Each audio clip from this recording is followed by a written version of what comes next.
Thanksgiving is just days away, and AAA estimates more than 55 million Americans will travel more than 50 miles this week to reach their holiday destinations.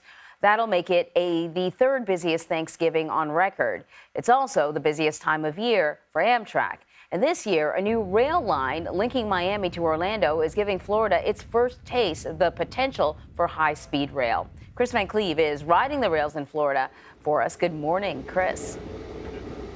Well, good morning, Anne Marie. We are on a train that started this morning in Orlando. It is approaching Fort Lauderdale as we're talking now. Brightline is the only privately owned rail line in the country that links multiple cities. They've launched this Orlando service in the last couple of months. They say they're making money. They've seen a bump for the holidays.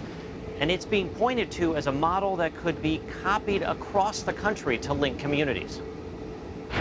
Thanksgiving week on Florida's Brightline means a milestone, carrying its 5 millionth rider since 2018. The trains that can hit a top speed of 125 miles an hour have seen ridership jump 116% this year, and the company expects to carry 4.3 million passengers annually between South Florida and Orlando by 2025. It actually feels like Europe. Jack Fernandez takes it monthly between Palm Beach and Miami and says he'll never make that drive again.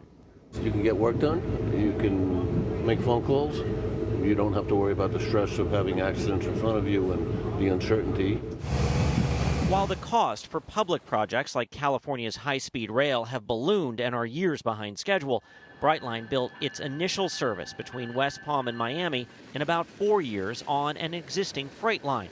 Its newly opened second phase to Orlando runs along an expressway, which sped up permitting and construction. It will eventually extend all the way to Tampa. The company also has a near shovel-ready project running along Interstate 15 to link the Los Angeles area with Las Vegas, a $12 billion effort that could be ready in as little as 4 years. We're in the pay-for-it part, but we're very, very optimistic that we'll be in a good place on that by the end of the year. Brightline Chairman Wes Edens. Is there a world where the U.S. gets true high-speed rail? The world's going to get true high-speed rail with our Vegas project, 100%. So we think the trains will actually go in excess of 200 miles an hour.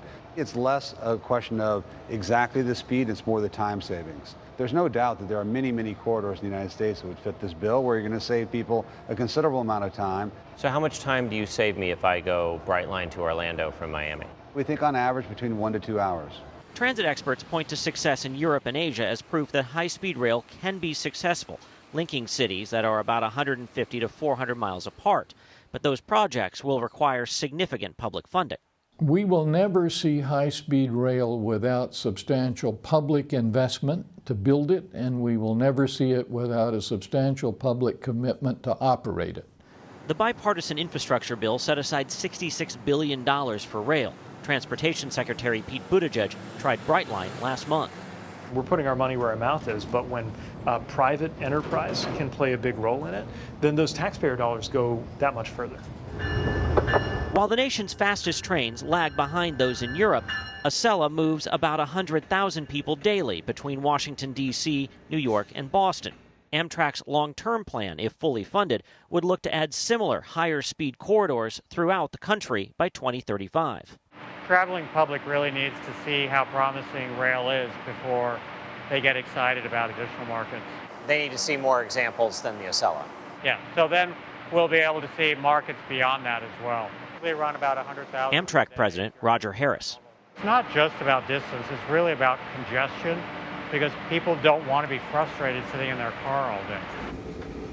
And that's really the sales pitch for a rail corridor like Brightline. Get people out of their cars and somewhere where they can work. There's Wi-Fi on the train. They'll bring you food and drinks. And of course, there's no traffic on the rails during your 3.5-hour ride from Orlando to Miami or points in between, Anne Marie. Well, as someone who takes the train all the time, this is really exciting, but also this is the first major sort of train development we've seen in a really long time. And a lot of these trains are still super expensive. Kris, why do we always seem to be sort of lagging behind train travel in Europe?